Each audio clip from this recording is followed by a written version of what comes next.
अस्सलाम वालेकुम, मेरा नाम है जहासेब हाशमी और यह है Hyundai Sonata N9 2025 model 2.5 turbo charge और यह है Hyundai Elantra 1.6 हाइब्रिड 2025 मॉडल।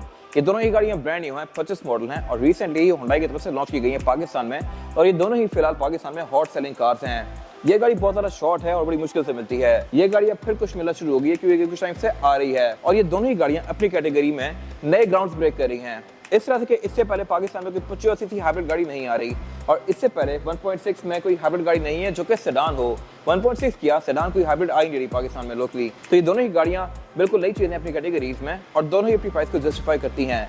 इस तरह से कि गाड़ी 290 हॉर्स पावर है और ये गाड़ी 20 प्लस की एवरेज दे सकती है। इन कैटेगरीज में कोई भी गाड़ी इनके बराबर नहीं है और ये काफी हद तक वैल्यू को जस्टिफाई कर रही हैं। फिलहाल अगर बात की जाए गाड़ियों की प्राइसेस की तो इसकी प्राइस 17850 है और इसकी आस्किंग 99,26,000 है, almost 1 crore.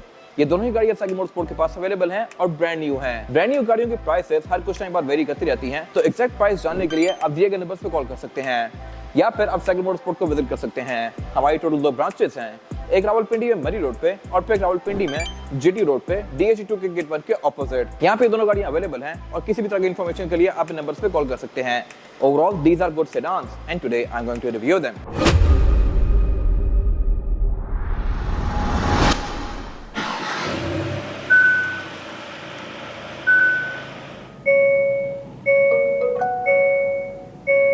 Let's start with the exterior of these cars.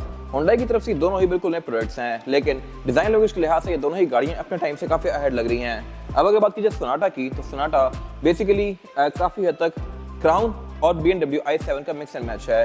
Headlights की काफी हद तक i7 से मिलती हैं और ये बात मैंने पहले इसके डिटेल रिव्यू में कवर की हुई है। DRL भी इसके फ्रंट पे क्राउन की तरह की दी गई है, लेकिन अगर बात की जाए इलेंट्रा की तो इसकी लुक थोड़ी सी कंट्रोवर्शियल है। कुछ लोगों को ये लुक ठीक लगी है, कुछ लोगों को ये अजीब लगी है। आपकी इसके बारे में क्या राय है कमेंट सेक्शन में मेंशन कीजिएगा। फ्रंट से गाड़ी आके एकदम से बहुत नीचे हो जाती है और इसके अलावा इसके फ्रंट पे ग्रिल भी बहुत बड़ी साइज दी गई है और ये किसी भी कलर में ब्लैक ही आती है। बाकी इसके अलावा फीचर्स के लिहाज से ये दोनों ही गाड़ियां डिसेंट हैं। दोनों में ही फ्रंट पे पार्किंग सेंसर्स आते हैं, हेडलाइट्स LED वाली हैं, दोनों में ही DRL हैं, लेकिन इसमें रडार भी है जो कि ये गाड़ी ऑफर नहीं करती। बट ये गाड़ी हाइब्रिड है तो इसकी एवरेज कंपैरेटिवली से बहुत ज़्यादा कम है, बट परफॉर्मेंस के लिहाज से ये गाड़ी सही नेक्स्ट लेवल चीज़ है। तो जिन प्राइस पॉइंट पे ये गाड़ियां हैं, इस प्राइस पॉइंट पे यूजुअली गाड़ियां इतने फीचर्स के साथ नहीं आती। और अगर बात की जाए साइड प्रोफाइल्स की तो यहाँ पे आपको दोनों ही गाड़ियों में बहुत सारी विंड टनल्स नजर आएंगी। इसमें भी इंडिकेटर के साथ यहाँ पे एक एरिया दिया गया है जहाँ से ये गाड़ी हवा सक करके साइड से बाहर करती है एरोडायनामिक्स को बेहतर बनाने के लिए, और ये चीज़ सोनाटा में और भी ज़्यादा है। इसकी विंड टनल्स और ज़्यादा बड़ी हैं और ज़्यादा प्रोमिनेंट हैं। फिर इसके अलावा दोनों में ही फॉग लैंप नहीं आती, दोनों की हेडलाइट्स फॉगलेस का काम भी करती हैं, बट ऑब्वियसली लुक्स के लिहाज से ये गाड़ी बहुत ज़्यादा एग्रेसिव है। और अगर बात की जाए इनकी एब्सोल्यूट साइड प्रोफाइल्स की तो यहाँ पे जो मेजर डिफरेंसेस हैं दोनों गाड़ियों में वो है साइज के। सोनाटा एक प्रॉपर D सेगमेंट की सेडान है जबकि ये C7 की गाड़ी है, यानी कि सिविक और ग्रैंडी के बराबर की है। सोनाटा मर्सिडीज E क्लास के BMW 5 सीरीज के बराबर की है और ऑब्वियसली इंटीरियर एक्सटीरियर हर लिहाज से वो गाड़ी ज़्यादा बड़ी है और उसमें इवन रिम्स भी 19 इंचेस के हैं। एग्जैक्ट स्टैट्स में कवर करूंगा आगे जाके, इससे 3 इंच बड़े रिम आते हैं उसमें। फिर इसके अलावा और भी कुछ चीज़ें गाड़ी में ज़्यादा वर्थ इट हैं, बट यहाँ पे इलेंट्रा के जो कट लाइन्स दी गई हैं ये बहुत ज़्यादा शार्प हैं और इसके रेड डोर्स अच्छे खासे बड़े हैं। इतना बड़ा रेड डोर वैसे यूजुअली लॉन्ग व्हील बेस वाली गाड़ियों को आता है। और बाकी एंट्री एग्जिट के लिहाज से ये गाड़ी भी डिसेंट है। और अगर बात की जाए सोनाटा की साइड प्रोफाइल की तो साइज के लिहाज से ये गाड़ी ऑब्वियसली ज़्यादा बड़ी है और इसमें पैनोरामिक रूफ भी दी गई है जो कि इस कैटेगरी में अगेन बहुत कम गाड़ियाँ ऑफर करती हैं। फिर इसके अलावा इसमें स्मार्ट एंट्री दोनों के लिए आती है, ड्राइवर और पैसेंजर के लिए। रिम इसके 19 इंचेस के हैं, साइड मिरर रिट्रैक्टेबल हैं, एडजस्टेबल हैं, इनमें ऑटो का फीचर भी है, ब्लाइंड स्पॉट मॉनिटर्स भी हैं और इसके अलावा ये गाड़ी बैक पे कर्टन्स भी ऑफर करती है, विंडशील्ड पे भी और इसके अलावा साइड की विंडोज पे भी। और बैक पे आके इन दोनों गाड़ियों के असल डिफरेंसेस नजर आते हैं। ये दोनों ही गाड़ियां फ्रंट से बराबर खड़ी हैं, बट बैक पे सोनाटा सारा पीछे तक आ रही है और इसके अलावा चौड़ाई के लिहाज से भी यहाँ से ये गाड़ियां प्रॉपर इनका डिफरेंस नजर आ रहा है, ये ज़्यादा चौड़ी है। अब अगर बात की जाए लुक्स की तो अगेन सोनाटा की बहुत सारा एग्रेसिव हैं, बट ये गाड़ी ऑब्वियसली 50-60 लाख महंगी भी है इस गाड़ी से। और बाकी इसमें बैक पे क्वाड एग्जॉस्ट सेटअप दिया गया है और इसका साउंड और थोड़ा सा इंटरेस्टिंग है, इससे ज़्यादा भारी आवाज़ है इस गाड़ी की, इसमें एग्जॉस्ट नजर ही नहीं आ रहे। और इसके अलावा अगर बात कीजिए फीचर्स की तो पार्किंग सेंसर्स दोनों में आते हैं, रेयर फॉग दोनों में आती हैं, टेल लाइट्स दोनों की ही एंड टू एंड कंटिन्यू करती हैं और दोनों की ही टेल लाइट्स की लुक बहुत ज़्यादा एग्रेसिव है। लेकिन सोनाटा का टेल गेट पावर्ड है, अनलॉक करने पे ऑल द वे अप जाएगा लाइक दिस, जबकि इसकी डिगी नॉर्मल सी है।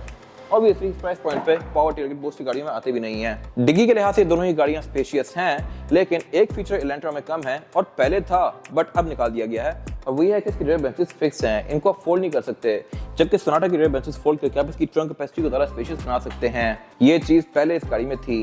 बाकी स्पेयर टायर ये दोनों ही गाड़ियां ऑफर करती हैं, जो कि मेरे ख्याल से एक अच्छी चीज़ है। सोनाटा में तो आना चाहिए, बट एलेंट्रा हाइब्रिड गाड़ी होते हुए भी स्पेयर टायर दे रही है। यूजुअली हाइब्रिड कार्स में बैक पे बैटरी पैक आता है, बट इसमें वो चीज़ कहीं और एडजस्ट की गई है और जिसकी वजह से इसकी ट्रंक कैपेसिटी बेहतर है। तो ये मेरे ख्याल से काफ़ी ज़बरदस्त चीज़ है।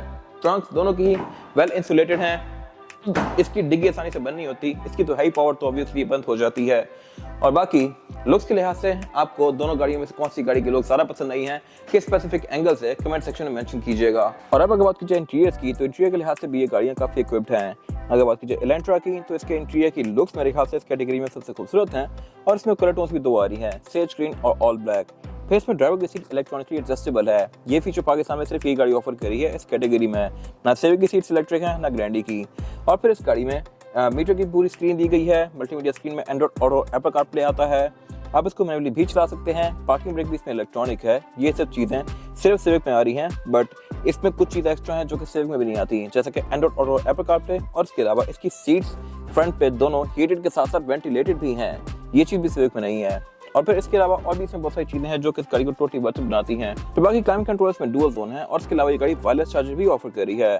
सीट्स इसकी काफ़ी सॉफ्ट हैं, लुक्स के लिहाज से खूबसूरत हैं, विंडो इसमें ऑटोमेटिक हैं, साइड मिरर रिट्रैक्टेबल हैं और ये गाड़ी सनरूफ भी ऑफर कर रही है। बट कुछ चीज़ें जो ये गाड़ी लैक करी है as compare to other cars, वो है इस गाड़ी का रिव्यू मिरर, जो कि इसमें ऑटो डिमिंग वाला नहीं है। ग्रैंडी और सिविक दोनों में आ रहा है। फिर इसके अलावा इसमें सनग्लास होल्डर नहीं है। ये चीज़ भी ग्रैंडी और सिविक दोनों ऑफर कर रही हैं, बट नॉनदलेस इसमें वो मोटी मोटी चीज़ें सारी हैं जो कि आपको डे टू डे यूज़ के लिए चाहिए होती हैं और वो चीज़ें भी हैं जो कि लिटरली मैटर करती हैं, जैसे कि हीटेड सीट के साथ साथ कूल सीट्स भी हैं इसमें। फिर पार्किंग ब्रेक इलेक्ट्रॉनिक है जो कि ग्रैंडी में नहीं आ रही। तो इस लिहाज से ये गाड़ी एक लेवल अप है as compare to other cars. और अब अगर बात की इसमें रेयर पैसेंजर्स के लिए सीटिंग कैपेसिटी की, तो ये भी बैक पे डिसेंट है। मेरे पास लेग रूम का भी यहाँ पे कोई इशू नहीं है और हेडरूम का भी।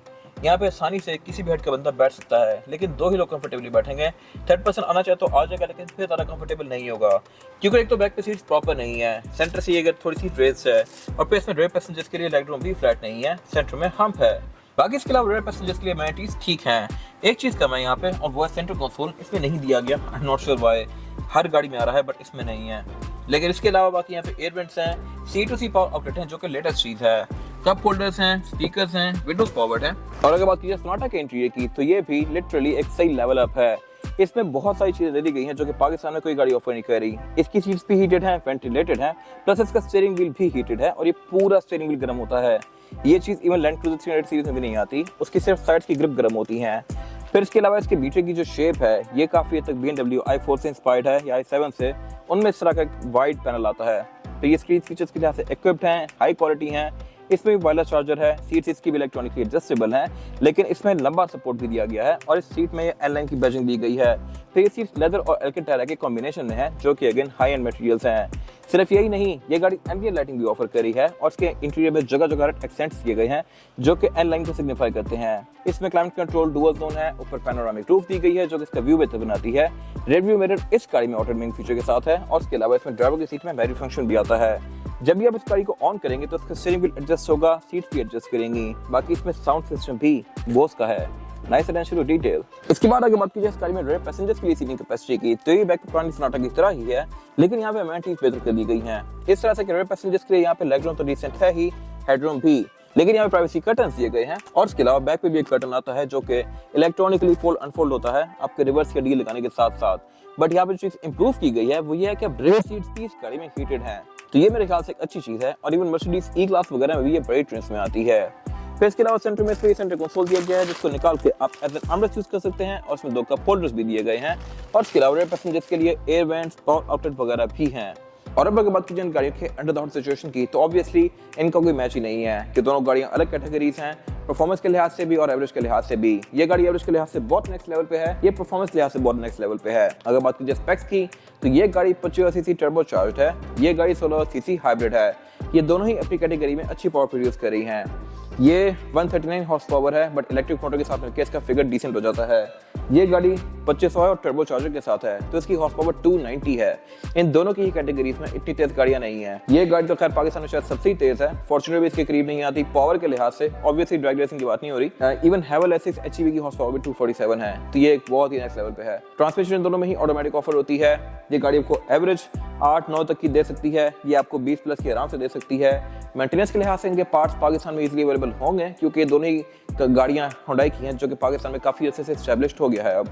बाकी इसके अलावा अगर बात की जाए इंजन बेस की, तो दोनों के ही वेल इंसुलेटेड हैं, दोनों में ही प्रॉपर कवरिंग दी गई है, दोनों में ही ABS traction control, drive mode, ये सब आते हैं। बट सोनाटा का बोनेट हाइड्रोलिक से ओपन होता है, जबकि इसका बोनेट स्टैंड से ओपन होता है। इसके बाद अगर बात की टायर साइज की, और टायर साइज ऑफर करती है एलेंट्रा, ये है 205, 55 और 16 इंचेस का ये रिम है तो सही, लेकिन लुक्स के लिहाज से मेरे ख्याल से बेहतर हो सकता था। गाड़ी की लुक्स के लिहाज से मेरे ख्याल से इतना फिट नहीं बैठ रहा।